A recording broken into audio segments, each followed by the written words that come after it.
the Ezekiel Elliott jump into the Salvation Army tureen that was in the back of the Cowboys end zone was kind of like the Hail Mary moment for the NFL, where everybody was talking about something in the fan base, and something finally turned fan sentiment in such a negative way that the league felt they had to do something.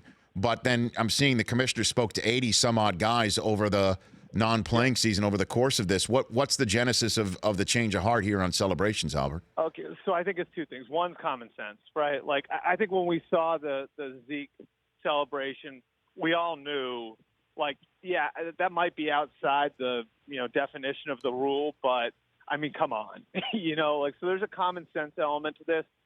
The other thing, and, this is, to me, a broader thing that's been kind of a topic the whole offseason. I mean, think about this, Rich. Like, over the last 7 or 8 years, like, how often have you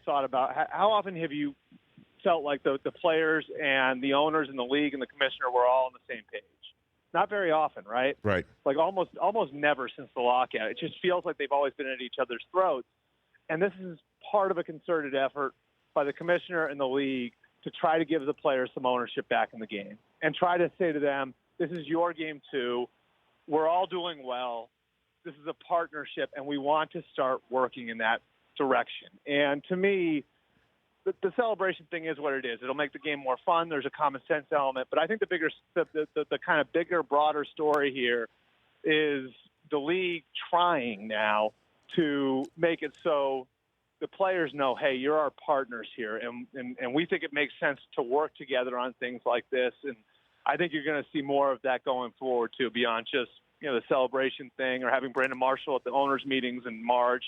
It's just, I think you'll see more and more of that as we go forward. And obviously it would be good to see, with the CBA up in 4 years. The Rich Eisen Show, weekdays at noon Eastern on radio stations across the country and audience. If you liked some of that, get some more of that on the Rich Eisen Show app. Follow all the information you see right here on the Rich Eisen Show.